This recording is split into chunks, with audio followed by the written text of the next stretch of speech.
Je m'appelle Guacolda, je suis née au Chili. Et c'est pour ça que je m'appelle Guacolda. Guacolda, c'est un nom d'une princesse indienne. Et ma mère est artiste. Et c'est un peu pour ça qu'elle m'a donné un prénom original. Et elle se disait, ça ferait un beau prénom d'artiste. Maintenant, je suis fière de ce prénom, mais j'ai eu du mal, quand j'avais 6 ans, à l'accepter. Je suis née au Chili, mais mes parents sont français. Mon père, il était professeur de mathématiques. Et ma mère l'a suivi. J'ai pas de souvenirs. On est rentré en France, j'étais petite. Et après, mes premiers dessins, c'était des gravures pratiquement. Parce que ma mère faisait de la gravure. À Saint-Germain-en-Laye, on habitait. Et elle était dans un atelier de gravure. J'allais avec elle là-bas, j'étais petite. Et j'ai appris la gravure à 5 ans. Elle me donnait des plaques de métal, une pointe sèche, et je dessinais. Et elle s'occupait de la mettre dans l'acide. Ensuite, elle me donnait de la tarlatane et j'ancrais ma plaque. Elle tournait la presse pour moi. Et c'est magique, la gravure. Quand on soulève le papier de la presse, on découvre sa gravure. La première fois, c'est étonnant. Moi, je ne me rendais pas compte que c'était unique. Mais je faisais ce que j'aimais et j'ai beaucoup de gravures de cette période. On habitait donc Saint-Germain-en-Laye et elle m'amenait avec elle dans ses galeries. Et ensuite, on retournait à la maison, j'allais à l'école, je revenais à l'école, je dessinais. Le week-end, je faisais des gravures. Donc j'étais vraiment baignée dans un univers artistique. Mon père, prof de maths, était très fier de moi. Sauf en maths, mais il trouvait que c'était plus intéressant ce que je faisais et donc il ne m'a jamais empêchée. Au contraire, il m'a encouragée et ma mère était très contente de mes gravures et très jeune, j'ai mis mes gravures dans des galeries, même mes dessins d'enfants, mes gravures d'enfants. Donc dans cette petite galerie bénézite, je mettais des petites gravures minuscules et elle les vendait à des touristes ou à des gens qui trouvaient ça mignon. C'était un côté brut, il y avait un côté brut dans ces gravures que j'aime beaucoup, toujours. Ça, c'est important dans ma construction. C'est mon premier professeur, ma mère.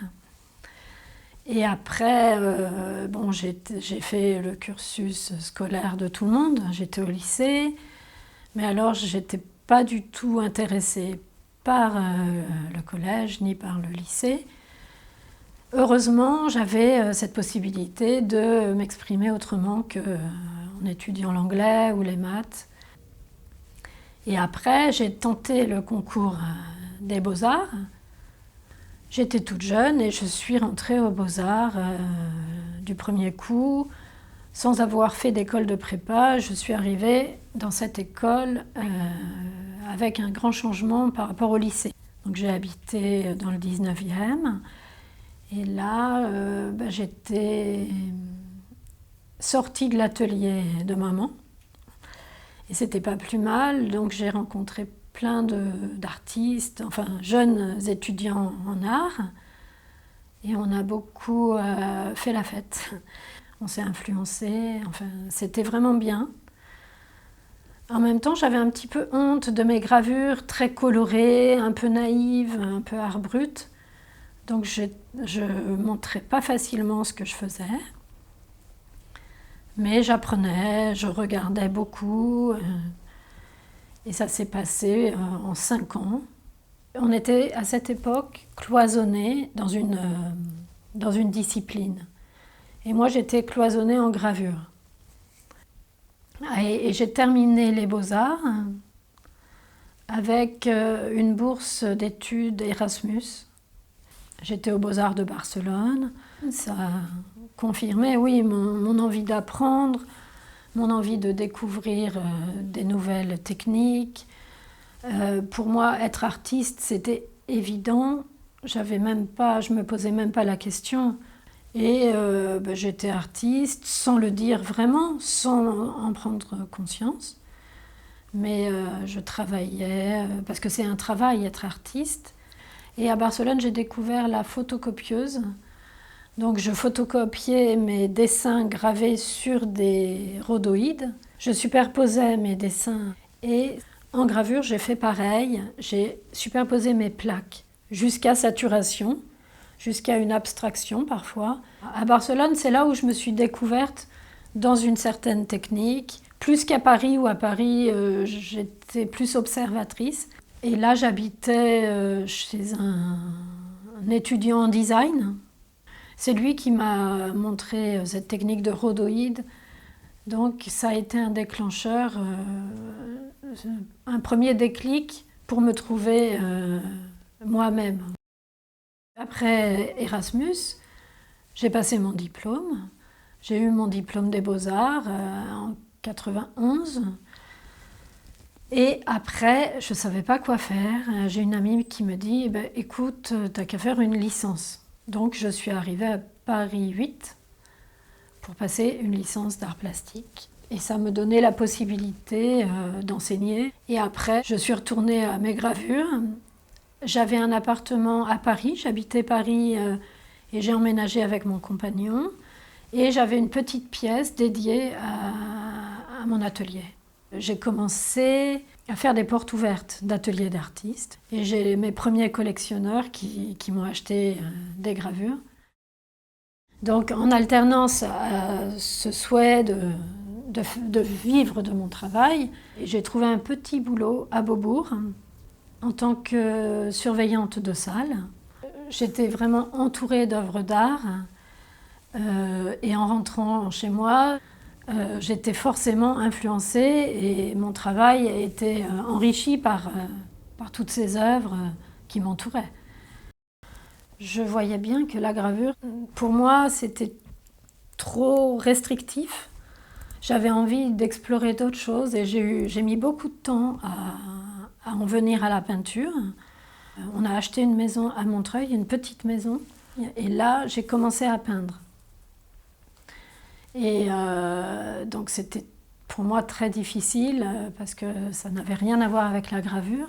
Le trait gravé est arrivé en trait peinture pour arriver à quelque chose proche de ce que je faisais en gravure, mais forcément différent. Et en effaçant, je voyais surgir le dessin précédent et j'arrivais à une accumulation de couches de peinture. Et c'était jusqu'à ce que j'arrive à quelque chose que j'étais prête à montrer. La peinture, c'était vraiment un résultat immédiat, donc ça, c'était assez jouissif quand même. Donc j'ai alterné et la gravure, du coup, était plus alimentaire parce que je vendais des gravures, tandis que la peinture, j'étais en recherche. C'était plutôt intuitif. J'arrivais à quelque chose qui me plaisait, c'était vraiment arbitraire. Je ne savais vraiment pas où j'allais et à un moment donné, je m'arrêtais, je me disais, je suis assez contente. Mais j'ai mis du temps à être contente de mes peintures. J'avais une peinture, je ne l'aimais pas, donc j'ai peint des lignes dessus. Et là, ça a créé une trame. Ça trottait dans ma tête, cette idée de ligne. Alors j'avais dû voir quelque chose avec des lignes. Et comme ma peinture était un peu nue, donc j'ai osé passer des lignes dessus. Ça donnait du relief, du volume à ma peinture, qui était au départ plus du dessin, et là qui devenait vraiment de la peinture. Et là, je suis la plus grande artiste du monde, je suis contente, ce que je fais est génial, je me sens un petit oiseau avec des ailes, et je me dis, ça y est, j'ai trouvé ce que je cherche depuis longtemps. Et mon travail devient à la hauteur de ce que j'ai envie d'exprimer. J'ai l'impression, à ce moment-là, de m'être trouvée, d'être moi, Guacolda, artiste. Là, je suis vraiment peintre. Je ne cherchais pas vraiment à être peintre, mais j'avais envie de quelque chose de plus grand, parce que la gravure, elle est limitée dans la taille. Et là, je peignais des grands tableaux d'1 mètre sur 2. Autant à l'école, aux Beaux-Arts, quand je suis arrivée avec mes petites gravures, j'étais timide, j'osais pas montrer ce que je faisais. Autant là, avec mes peintures grandes, mes lignes et mes personnages qui étaient nouveaux, j'avais envie de les montrer partout. Le piège dans la création, c'est qu'on peut faire toujours pareil. Et donc cette période de lignes, je l'appelle la période des lignes, elle a duré quand même longtemps parce que j'avais trouvé un truc. J'ai vendu des peintures, j'en ai vendu à Paris, à Avignon. Donc là, j'ai commencé à plus prospecter les galeries. Et donc j'étais dans une vie d'artiste. Et puis dans l'atelier, on n'est pas toujours en train de peindre, de graver. Il y a des moments aussi, et beaucoup de moments, où on ne fait rien. Enfin, on ne fait rien, on ne fait pas rien, mais on regarde ce qu'on fait. On réfléchit, on tâtonne. Et un jour, avec mes gravures, je ne sais pas comment c'est venu, mais il y avait des petits bouts de papier qui traînaient et j'ai essayé de les tresser avec de la toile de Jouy. Donc le tissu est arrivé dans mon travail.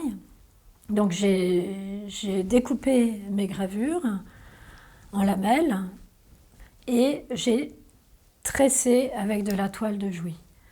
Et donc c'était intéressant, ça faisait une autre vibration. Dans mon travail, souvent, la trame arrive là, peut-être pour cacher un petit peu. Je suis quelqu'un de timide, de pas sûr de moi, donc je cache parfois un peu ce que je veux dire, pour mieux peut-être après le voir, lui donner un mystère. Enfin, ça c'est ce que j'imagine. En 2011, on m'a invitée au Japon pour réaliser une fresque à l'Institut franco-japonais en partant d'une de mes gravures. Je savais ce que j'allais faire, mais ça m'a apporté des influences aussi dans la manière de travailler. J'ai trouvé des pinceaux, des gros pinceaux. Je me sentais hyper zen, donc je travaillais avec de la musique et par rétroprojection, j'ai agrandi ma gravure. Donc c'était pas angoissant du tout. J'avais juste à reproduire ce que je faisais en grand. J'ai eu un peu une pause, un divorce qui a un peu cassé la création dans ce que je faisais. Mais j'ai rencontré un peintre à ce moment-là. Ce peintre m'a complètement libérée de cette angoisse de qu'est-ce que je vais faire. Il m'a acheté des fils DMC au marché. Au début, je ne savais pas trop quoi faire. Et donc là, j'ai tissé avec du fil et j'ai brodé aussi sur du papier. Dans mon travail, il y a beaucoup de figures humaines. De portraits, d'autoportraits, de portraits d'enfants. J'ai commencé par des autoportraits et des portraits du peintre. Il s'appelait Michel Pelloual. On est parti au Portugal. J'ai emmené de l'aquarelle, les fils dans ma valise, c'était facile. Donc je brodais. Et en fait, je faisais que son contour de personnage. Et en retournant la broderie, tous les petits nœuds apparents était beaucoup plus intéressant que l'endroit de la broderie. Donc j'ai exploité cette nouvelle technique. Donc l'envers devenait l'endroit. Et donc c'était le fil est apparu dans mon travail comme un prolongement en fait de mes peintures. Grâce à Michel Pelloual, j'ai été invitée au Liban pour ouvrir un atelier de gravure. Et j'ai recommencé l'année suivante une résidence au Liban en tant qu'artiste. Et là, j'étais en broderie plutôt. J'ai commencé au Liban à broder sur des photos. C'était une résidence où beaucoup d'invités venaient le week-end voir les artistes. Et il y avait un avocat qui est venu et disait « ma femme, elle est belle et tout ». Je dis « oui, oui ». Et j'ai pris en photo sa femme et je l'ai ensuite brodée et tissée. Et du coup, il m'a acheté sa femme retravaillée, réinterprétée. En fait, dans tous mes travaux, il y a ce lien du fil, qui n'est pas apparu au début, le fil, mais la peinture déjà, avec ses lignes, était comme précurseur de mon travail futur. Je tisse sur mes photos, je les retravaille, je les lacère, et ensuite je passe le fil comme du tissage. Parfois je gratte aussi sur mes photos. Le grattage continue cette idée de cacher, ça enlève une partie de la photo, donc ça la cache d'une autre façon, ça la dissimule. Je suis timide et pas timide parce que j'aime bien rigoler, sortir, parler, mais je suis timide dans ma pratique, dans mon travail. Et c'est vrai que des autoportraits, c'est parler de soi. Mais j'aime bien parler de moi et en même temps, pas tout montrer. Donc ces fils, ils viennent un peu cacher qui je suis. C'est que c'est une façon de communiquer et de montrer mon ressenti, ma vision des choses. Je suis tous les jours dans mon atelier et je vis de mon travail. Il y a du lien qui se crée avec les galeries. Et quand il y a des ventes, c'est toujours un bonheur de savoir que ça va être partagé avec d'autres gens. C'est un petit bout de moi qui va chez d'autres. Parce que c'est une période où je suis contente de montrer ce que je fais, contrairement à mes débuts. Maintenant, j'aime ce que je fais, j'aime le montrer. J'aime le partager. Il y a une notion de partage aussi entre ce qu'on crée et ce qui existe après chez les gens. Il y a cette notion qui est importante.